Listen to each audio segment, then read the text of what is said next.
Now let's say the first bond, that is called as an ionic bond, which is somewhere based on the octet rule. So ionic bond. What is the ionic bond now? The ionic bond is nothing but the bond which is formed between the ions. Here we have two types of ions, that is one is called as a cation and the second is called as anion. So ionic bond is a bond which is formed between the cations and anions, and here the bond is formed due to the attraction or electrostatic attraction between the two opposite charges, that is positive charge from the cation and the negative charge from the anion. Let us consider some example, and then on the basis of this we are going to learn more and more about the ionic bond. So the example here, I can say the formation of ionic bond, formation of NaCl.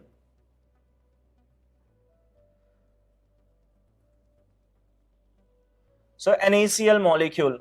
Here during the formation of an NaCl molecule, the bond formed between them is nothing but ionic bond. Now in case of NaCl molecule, which is formed from the two elements, that is called as a sodium and chlorine. So sodium, whose atomic number is 11 and its electronic configuration is 2, 8, 1. And if I'm writing its Lewis structure, then it is going to be sodium with one dot, having that is one electron in the outermost shell. Similarly, I can say for chlorine, the configuration atomic number is 17 and its electronic configuration is 2, 8, 7, and it is like Cl, 7 electron in the outermost orbit. Now what happens during the bond formation? So during the bond formation, the sodium and chlorine, when comes closer to each other, now each of them require to become stable, because none of them is having a 8 electron in the outermost orbit. So to gain the stability, they want 8 electron in the outermost orbit. So sodium with the electronic configuration 2, 8, 1, this is with the electronic configuration 2, 8, 7. So this is 1, there is a 1 electron, and in case of chlorine there is a 7 electrons. Now for sodium to become stable, there is a two possibility. Either the sodium should give its 1 electron to some other element, so that we'll have 8 electron from this as a outermost shell and 8 electron in the outermost shell, or it should gain 7 electron from this some other element. So once it gets 7 electron, then it will become that means there will be 8 electron in the outermost shell. But the problem is that no one is going to lose 7 electrons to the sodium, and energetically also this is not possible, that is gaining a 7 electron from the some other element. Okay, so in that case for a sodium, the simple thing is that it have to lose 1 electron to become stable. So ultimately here I will say sodium will lose 1 electron. So sodium is losing 1 electron, then after losing 1 electron, sodium configuration will changes to 2, 8, that means it will get octet. While for the chlorine, again the chlorine have the two possibility, either to gain 7 electron, to lose 7 electrons, so that this will become the outermost shell and 8 electron, or to gain 1 electron from someone. So again for this, I can say that gaining a 1 electron will be easier for it instead of losing 7 electron, which is again energetically not possible. So it gains 1 electron. Now from where I can say simply that the sodium is losing 1 electron and the chlorine is gaining the same 1 electron. So ultimately we will have sodium, after losing 1 electron it will become plus, and chlorine after gaining 1 electron it will carry -1 charge. The charge present on the atom is equivalent to the number of electron gain or lost by them. If electron is lost, 1 electron, then +1 charge. If 2 electron is lost, 2 plus 2 charge, 3 is lost, and +3. And similarly in terms of for negative, 1 is gain, -1 charge, 2 is gain, -2 charge, and so on. Okay, so Na plus, after losing 1 electron, as I said, it will have a configuration 2, 8. After gaining 1 electron, the configuration will be 2, 8, 8. Okay, so now in this case, ultimately the two opposite charge ions has been formed, that is due to the loss or gain of electron, and both of them is having 8 electron in the outermost shell. That means they are satisfying or following or obeying octet rule. And now since they are oppositely charged, so ultimately they are going to attract each other. So there is some attraction you will observe. That attraction is called as a ionic bond, and we represent it by something like Na plus and then Cl minus, or sometime we don't write bond also, and then we just write Na plus and Cl minus. So the bond which is formed between them is due to that opposite charge attraction, and since the bond has been formed between the two ions, and that's why it is called as a ionic bond, which is considered as a very strong bond also. So this is the one example for the ionic bond. Let's see the another example for this. The example is the formation of calcium chloride or calcium fluoride. Calcium fluoride, atomic number for 20, electronic configuration is going to be 2, 8, 8, 2. Lewis structure will be calcium with the 2 dots. Chlorine 2, 8, 7. Sorry, it's a fluorine. So in case of fluorine, it will be a 2, 7. Only 7 electron, the outer 2 shells. So for the fluorine, I can say atomic number is 9. So it's a 2, 7 having 7 electron in the outermost orbit. So fluorine with the 7 dots, that is a 7 electron in the outermost orbit. Now in case of calcium fluoride, Ca is calcium is combining with the 2 fluorine atoms. So let this the first fluorine atom plus Ca plus fluorine atom. This fluorine is having 7 electron in the outermost orbit. The same thing I can say for this fluorine also, and this is having 2, 8, 8, 2.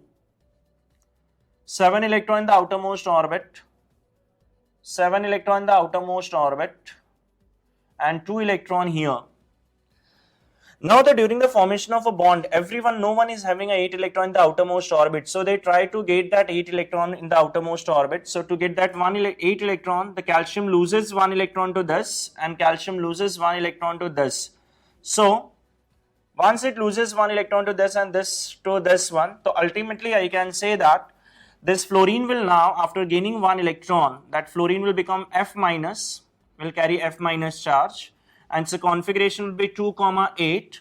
After losing calcium 2 electrons, the calcium will have now 2 plus charge, and so configuration will become 2, 8, 8. And after gaining that 1 electron, the fluorine will carry minus charge, and its configuration will become 2, 8. So again, due to that opposite charges, this positive, this is negative. So ultimately there will be some attraction between them. There is a positive and there is a negative. Again, some attraction between them, and that attraction is nothing but the ionic bond. So ultimately we will have a compound Ca2 plus and then F minus twice. That means there is a 2 fluorine and both fluorine atom is carrying negative charge. So this is about the formation of the calcium fluoride molecule, that is CaF2. So now the requirement for the ionic bond, what are the requirement? The requirement for the ionic bond is that the atom, or how to know whether an atom will form an ionic bond or not. So I can say that ionic bond is formed only when the 2 atoms comes closer to each other with the high difference in the electronegativity, or I can say electron gain enthalpy. When the two, now here in the case of sodium and chlorine, I can say the sodium whose electronegativity is approximately 1 and the chlorine whose electronegativity is 3. So since the difference between the electronegativity is very high, that's why here the chlorine pull the electron from the sodium and form an ionic bond. And once the chlorine pull the electron, so the chlorine will carry negative and the sodium will carry positive charge in the attraction, so that ionic bond will be formed. So the rule, first condition, that the 2 atoms getting closer should have the high difference in the electronegativity. The second requirement is that here the atom which is losing an electron, that is the atom which is forming a cation, it should have low ionization energy. The atom forming a cation should have low ionization energy, or I can say ionization enthalpy. What is ionization enthalpy or ionization energy? The energy required to remove electron from the outermost shell. So if the sodium will have low ionization enthalpy, then ultimately it will simply lose electron.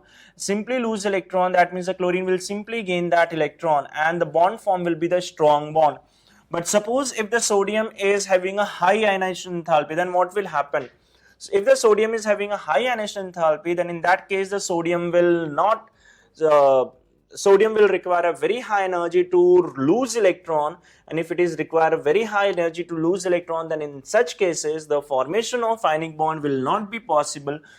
So in that case sodium will form a covalent bond. So a ionic bond is formed only when the cation is having low ionization enthalpy. The next, high electron gain enthalpy. This is for anion, and this is for cations, or that is atom which is forming a cation. High electron gain enthalpy, that is an atom which is forming an anion. it should have high electron gain enthalpy. High electron gain enthalpy, which also measure the tendency of an atom to take the electron. So the element which is accepting electron, it should have a very high electron gain enthalpy, and for chlorine the high electron gain enthalpy is approximately minus 348 kilojoule per mole, which is a very high value. So once it is having a high electron gain enthalpy, it means it have a high tendency to gain the electron. So it simply pull the electron, or it takes the electron from the sodium, and so that the ionic bond is formed. Now in the case of ionic bond, the lattice energy is very strong, lattice energy is very high. The lattice energy, that means if it is a bond is ionic bond, then the energy required for the breaking a bond is called as a lattice energy. So here suppose if I am considering that there is a two cation, A plus and B minus. Since the attraction between them is a very strong, so the energy required to break this attraction is very high. That means the lattice energy is very high. Ionic bond, whenever an ionic bond is formed, generally the compound is having a very compact structure, and that's why I can say that particular compound is a hard in nature. The compound is having a very high, let's see some properties also. The compound will have high melting point and boiling point. High melting point and boiling point. For example, suppose if you want to melt NaCl, and if you wanted to melt NaCl, then NaCl will melt only if the bond between them will break. So for breaking a bond between the Na and Cl, that means you have to break this ionic bond, and since the ionic bond is considered as one of the strongest bond, so a very high amount of energy will require to break this bond. And if the high amount of energy is required, then ultimately I can say that the melting point or the boiling point will be very, very high. And since the ionic bond is considered as a strong bond, that is a strong force of attraction, that's why they always exist in a solid state at a room temperature. Means their existence is in a solid state. Let's talk about the conductivity. Generally, they are considered as a bad conductor of electricity when they are in a solid state. Means, for example, if any ionic compound is formed after from the ionic bond, after the formation of ionic bond between the ions, so that ionic compound is in a solid state, they are bad conductor of electricity. The reason, because in a solid state, the attraction present between them is a strong ionic bond, due to which these ions are not free to move. And if the ions are not free to move, means they will not conduct electricity. But at the same time, if you are melting it, if the solid is melted, then ultimately this bond will break, ionic bond will break, and the ions will get free, and hence they will start conducting electricity. And the same thing happen even in the water, because in the water they are highly solubility. Since they are made up of ions, so they are highly soluble in the polar substances or the polar solvent, and since water is a polar solvent, so approximately all the ionic substances, that is a substance which is formed from the ionic bond, they are soluble in water. So and if they are soluble, how they are soluble, then for example I can say when NaCl is added in water, then ultimately the ionic bond between the Na and Cl is break and it get dissolved. And in water, since again the ions are getting free, so I can say that these substances, that is ionic substances, are good conductor of electricity even in a molten state as well as in a aqueous state also. Then ionic bonds are considered as a non-directional bonds. So these are the characteristics and of the ionic bond or requirement for the formation of ionic bond, and these are the examples on the basis of which explain that how an ionic bond is forming.